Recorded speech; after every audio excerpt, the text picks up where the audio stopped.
নমস্কাৰ কি খবৰ মই নিৰঞ্জন বৰা মোৰ ইউটিউব চেনেল নিৰঞ্জন বৰালৈ আপোনালোক সকলোকে পুনৰবাৰ স্বাগতম জনাইছো যেহেতু এসএসসি জিডি কনস্টেবল 2025 ৰ কাৰণে ইতিমধ্যে এক্সাম অনুষ্ঠিত হৈ গল এনসাৰ কি আহিলে আপোনালোকে এনসাৰ কি নিশ্চয় কম পাইছে কোট কিমান নম্বৰ পাইছে আপোনালোকৰ যদি মিনিমাম 60 পৰা 55 বা 60 প্লাস যদি ৰয় স্কোৰ নম্বৰটা যদি এনসাৰ কি আহি আছে তেন্তে আপোনালোকৰ ইয়াৰ পিছত নৰ্মালাইজেশন হ'ব নৰ্মালাইজেশনত আপোনাৰ 5 ৰ পৰা 20-25 নম্বৰলৈকে বহা দেখা যায় একৰ্ডিং টু 2024 যদি আমি ধৰি লওঁ সেইভাবে আপোনালোকে টেনশন নকৰব অলপ কম আছে যদি আপোনালোকে ইয়াৰ পিছতে যেহেতু ফিজিক্যাল টেষ্ট মেডিকেল টেষ্ট আৰু ডকুমেন্ট ভেৰিফিকেশন অনুষ্ঠিত হ'ব তাৰ কাৰণে আপোনালোকৰ প্ৰিপাৰেচন হ'ব হৈ গল যেহেতু দুটা কথা আলোচনা কৰিম প্ৰথম কথাটো হ'ল এইবাৰ ফিজিক্যালটো অলপ ট্ৰাফ হ'ব যেহেতু আৰএফআইডি যেটো আপুনি অসম পুলিচত যদি ইন্টাৰভিউ দি পাইছে তাত যেহেতু ডিজিটালাইজ হয় ৰানিং আপোনালোকৰ টাইমিংটো এইবাৰো এসএসসি জিডি কনস্টেবল হোৱাটো প্ৰায় 99% চান্স আছে যেটো যোৱাবাৰে কথাটো আলোচনা হৈছিল যোৱাবাৰ 2024 মই যেহেতু জড়িত হৈ আছিল ফাইনেল মেৰিট লিষ্টত আউট হৈছো ফিজিক্যাল যেহেতু এবাৰ ট্ৰাফ হ'বলৈ গৈ আছে আপোনালোকৰ ফিজিক্যাল কেতিয়াৰ পৰা ষ্টাৰ্ট হ'ব ফিজিক্যাল ডকুমেন্ট ভেৰিফিকেশন মেডিকেল আৰু আপোনালোকৰ কাট অফ লিষ্টটো কেতিয়া মানে আহিব গোটেইখিনি কথা আলোচনা কৰিম ভিডিওটো শেষলৈকে চাব আৰু ভিডিওটো আৰম্ভ কৰাৰ আগতে আপোনালোকে যদি এতিয়ালৈ মোৰ চেনেলটো সাবস্ক্ৰাইব কৰিছে তেন্তে বহুত ধন্যবাদ আৰু যদি সাবস্ক্ৰাইব কৰা নাই তেন্তে সাবস্ক্ৰাইব কৰি কাষতে থকা বেল আইকনটো প্ৰেছ কৰি অল কৰি থৈ দিব তেতিয়াই মই এনেধৰণৰ গুৰুত্বপূৰ্ণ ভিডিওবিলাক যিকোনো চাকৰি ৰিলেটেড আপডেট দিলে প্ৰতিটো ভিডিও নটিফিকেশন পাব আৰু কন্টিনিউ ভিডিওখিনি চাই আপোনাৰ আগন্তুক দিনত যদি চৰকাৰী চাকৰি এটা লোৱাৰ সপোন আছে তেন্তে সপোনবিলাক দিঠক কৰিব পাৰিব আহক এতিয়া আমি ভিডিওটো আৰম্ভ কৰো প্ৰথম কথা হ'ল ফিজিক্যালটো ষ্টাৰ্ট হ'ব কেতিয়া আপোনালোকৰ ফিজিক্যালটো ষ্টাৰ্ট হ'ব আপোনালোকে এতিয়া যেহেতু গম পায় BSF head constable ministerial ASI stenographer কাৰণে ফিজিক্যাল চলি আছে আমাৰ যেটো কোচবিহাৰ সেন্টাৰ আছিল 1 এপ্ৰিলত ইতিমধ্যে সমাপ্ত হ'ল আমাৰ অসমৰ ল'ৰা-ছোৱালীখিনি তাত পৰিছিল আৰু এটাত পৰিছিল শিলচৰ মাছিমপুৰ এই দুইটাতে ইতিমধ্যে শেষ হৈ গ'ল ইয়াৰ পিছতে আপোনালোকৰ অল ইণ্ডিয়াত যদি চাই আপোনাৰ 18 মাৰ্চৰ পৰা 17-18 মাৰ্চৰ পৰা চলি আছে আৰু আপোনালোকৰ মে 3 তাৰিখলৈকে চলিব ফিজিক্যালটো বিএসএফ হেড কনস্টেবল মে 3 তাৰিখলৈকে যেটো ফিজিক্যাল চলিবই তাৰ আগত কোনো ফিজিক্যাল হোৱাৰ চান্স নাই কিয়নো বিএসএফৰ যিবিলাক কেম্পত এসএসসি জিডি ৰানিং কৰায় ফিজিক্যাল মেডিকেল কৰায় তাৰ বিএসএফৰ কেম্পবিলাক অলৰেডি ব্লক হৈ আছে মানে বুকিং হৈ আছে সেইকাৰণে সেইভাবে তাৰ আগতে ফিজিক্যাল হোৱাৰ কোনো চান্স নাই ফিজিক্যাল হলে আপোনালোকৰ মে 3 তাৰিখলৈকে যেহেতু ফিজিক্যাল বিএসএফ হেড কনস্টেবল চলি আছে তাৰ পিছতে আপোনালোকৰ মে জুন জুলাই এই দুমাহৰ ভিতৰত আপোনালোকৰ হোৱা চান্স আছে মে লাষ্টৰ ফালে বা জুনৰ প্ৰথমত আমি এসএসসি অফিচিয়েল ৱেবছাইটত কিবা নটিচ পাই যাম বা সিআৰপিএফৰ নটিচ পাই যাম অফিচিয়েল ৱেবছাইট ক'বাত না কিবা এসএসসি আপোনালোকৰ ফিজিক্যালৰ বিষয়ে কিবা আপডেট পাই যাম সেইভাবে যেতিয়া আপডেট পাওঁ তেতিয়াই মই লগালগ ভিডিও বনাই দিম আপুনি চেনেলটো সাবস্ক্ৰাইব কৰি বেল আইকনটো প্ৰেছ কৰি অল কৰি থৈ দিব আৰু লগৰ বন্ধু বান্ধৱী সকলোলৈকে ভিডিওটো অকমান শ্বেয়াৰ কৰি দিব তাৰ পিছত ফিজিক্যাল ডেটটো গম পালে তাৰ পিছত আপোনালোকৰ নেক্সট কথাটো আহিলে আপোনালোকৰ ফিজিক্যালৰ এইবাৰ টাফ কি হ'ব এতিয়া যেটো বিএসএফ হেড কনস্টেবল যত নেকি মই নিজে দি আহিছো আপোনালোকৰ বিএসএফ হেড কনস্টেবলত এবাৰ আৰএফআইডি যেনেকৈ অসম পুলিচত যদি আপুনি ইন্টাৰভিউ দি পাইছে যত নেকি সেন্সাৰ লগাই দিয়ে কোনো ধৰণৰ মানুহে টাইমিং নাচায় ডাইৰেক্ট আপোনাৰ কম্পিউটাৰত নিজে টাইমিং ওলাব নিজে 1 সেকেন্ডো যদি বেছি লাগে ফেল কৰিব বা আপুনি কাটাকাটি পুৰা যেটো লৰাৰ কাৰণে এসএসসি জিডিত আপোনালোকৰ 24 মিনিট দিয়ে 5 কিলোমিটাৰ টাইমিং থাকে 24 মিনিট আপুনি কাটা যদি 24 মিনিটত সোমাই তেতিয়াও পাছ কৰিব যদি 24 মিনিট 1 সেকেন্ড লগাই ফেল কৰিব 24 মিনিট পাৰ হৈ 1 সেকেন্ড মানে পইণ্ট কিবা পইণ্ট যদি লাগি যায় মাইক্ৰ সেকেন্ড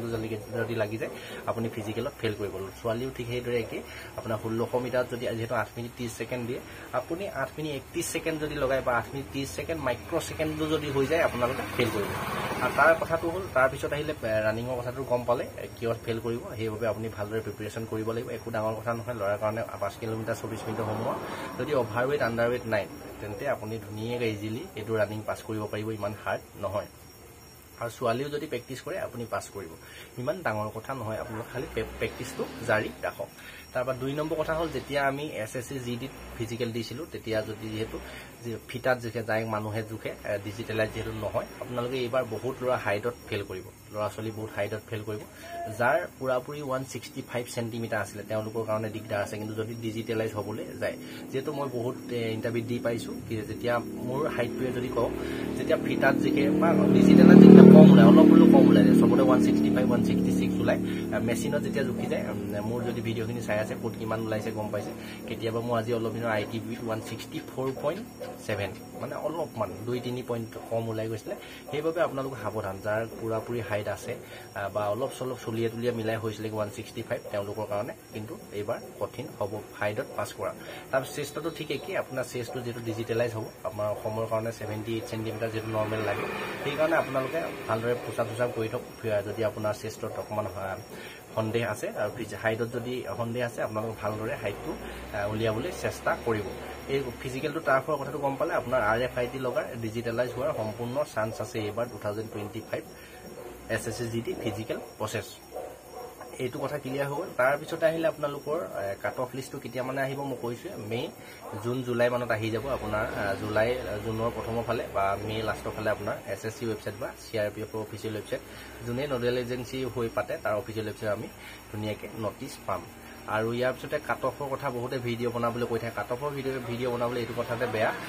যেহেতু প্ৰব্লেম হৈ যায় আপোনাৰ কাট অফটোৰ কথা কোনেও একো উলিয়াব নোৱাৰে মই যদি চেষ্টা কৰোঁ যিমান পাৰোঁ আপোনালোকৰ কাৰণে এটা এক্সপেক্টেড আপোনালোকৰ সন্দেহটো দূৰ কৰিবৰ কাৰণে ভিডিঅ' লৈ আহিম মই যিহেতু বহুত ট্ৰাই কৰি পাইছোঁ বহু কিবা SSC GD লগত জড়িত হৈ আছোঁ সেইবাবে আপোনালোকে টেনশ্যন ল'ব নাই মই যিমান পাৰোঁ আপোনালোকক এক্সপেক্টেড এটা কাট অফ লৈ আহিবলৈ চেষ্টা কৰিম মই আপোনালোক সকলো কাষ্টকে কৈ দিলোঁ যদি 55 to 60 ভিতৰত নাম্বাৰ এটা যদি আহি আছে আপোনালোকে ফিজিকেল মেডিকেল ডকুমেণ্ট ভেৰিফিকেশ্যন দিবলৈ পোৱাৰ চান্স আছে জেনেৰেলৰ বাহিৰে বা OBC কেণ্ডিডেটৰো কেতিয়াবা হাই গুচি যায় একো নাই আপোনালোকে 55 to 60 ভিতৰত মানে 50 পৰা 70 ভিতৰত যদি যিকোনো কাষ্টে হওক আপোনাৰ নাম্বাৰ এটা যদি আছে আপুনি অলপমান আশা কৰিব পাৰে ৱেইট কৰক আপোনাৰ ফিজিকেল লিষ্টটো অহালৈ এইখিনিয়ে ভিডিঅ'টো সকলোলৈকে শ্বেয়াৰ কৰি দিব আপুনি কিমান নম্বৰ পাই আছে কমেণ্ট কৰিবলৈ নাপাহৰিব আৰু এইটো ভিডিঅ'ৰ ডেছক্ৰিপশ্যনতে আপোনালোকৰ ডকুমেণ্ট যিহেতু ৰেডি কৰিব লাগিব বা মেডিকেল যদি কিবা প্ৰব্লেম আছে তেন্তে মেডিকেল সৰু সুৰা প্ৰব্লেম যদি আছে যি প্ৰব্লেমে নহয় এতিয়া ঠিক কৰি লওক যিহেতু চান্স সময় নাপাব আগতে কি হৈছিলে যেতিয়া SSC ফিজিকেল হৈ যোৱা একমাহমানৰ পিছতহে মেডিকেল হয় 2024 দেখিছে একেলগে ফিজিকেল মেডিকেল হৈ গৈছে সেইকাৰণে আপুনি এতিয়া মেডিকেল প্ৰব্লেম যদি আছে ঠিক কৰি লওক আৰু নেক্সট মেডিকেলৰ ওপৰত মই ডিটেইল ভিডিঅ' লৈ আহিম যেতিয়া পাৰোঁ আপোনালোকে চেনেলটো ছাবস্ক্ৰাইব কৰি ৰাখিব খুব সোনকালে লৈ আহিম আৰু কি ডকুমেণ্ট ৰেডি কৰিব লাগিব এতিয়া SC হ'লে ST হ'লে OBC হ'লে EWS হ'লে আমাৰ অসমৰ সকলো কাষ্টে কি ডকুমেণ্ট ৰেডি কৰিব লাগিব ডেছক্ৰিপশ্যনতে আপোনালোকে ভিডিঅ'টোৰ লিংক পাই যাব সেই ভিডিঅ'টো গৈ চাই ল'ব এতিয়াও যদি গম পোৱা নাই আৰু অসমত কিমান টোটেল ভেকেঞ্চি বহুত ভেকেঞ্চি যিহেতু এবাৰ আছে 4000 প্লাছ ভেকেঞ্চি আছে সেইখিনি ডিটেইল ভেকেঞ্চিখিনি চাবলৈ ডেছক্ৰিপশ্যনতে লিংক পাই যাব সেই ভিডিঅ'টো গৈ চাই ল'ব গোটেইখিনি SSC ওপৰত ভিডিঅ' লিংকবিলাক ডেছক্ৰিপশ্যনতে পাই যাব প্ৰতিটো ভিডিঅ' খৰচি মাৰি চাই ল'লে আপুনি আগন্তুক দিনত ফিজিকেল দিয়াত কোনো ধৰণৰ অসুবিধা নহ'ব সকলোলৈকে শ্বেয়াৰ কৰি দিব যিসকল SSC GD কনিষ্টেবলত আপোনালোকৰ ভাল নম্বৰ এটা আহি আছে মানে এক্সাম দি থৈছিলে তেওঁলোকলৈ শ্বেয়াৰ কৰি দিব আৰু যিসকলৰ কম নম্বৰ আহিলে একেবাৰে 30-20 আহিলে তেওঁলোকে টেনশ্যন ল'ব নালাগে 2026ৰ কাৰণে নেক্সট ভেকেঞ্চি আহি আছে SSC 2024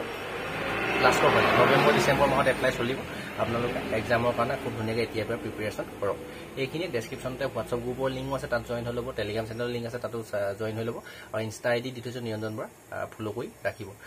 আৰু ইয়াতকৈ কিবা জানিবলগীয়া থাকিলে SSCৰ বিষয়ে কমেণ্ট কৰিব মই নিশ্চয় আপোনালোকৰ ভিডিঅ' আকাৰে প্ৰস্তুত কৰি দিবলৈ চেষ্টা কৰিম চেনেলটো ছাবস্ক্ৰাইব কৰি ৰাখিব নেক্সট আকৌ অন্য এটা অতি গুৰুত্বপূৰ্ণ ভিডিঅ' সৈতে আপোনালোকক লগ পোৱাৰ প্ৰতিশ্ৰুতিয়ে আজি এই ভিডিঅ'টোৰ পৰা ইমানতে বিদায় লৈছোঁ ধন্যবাদ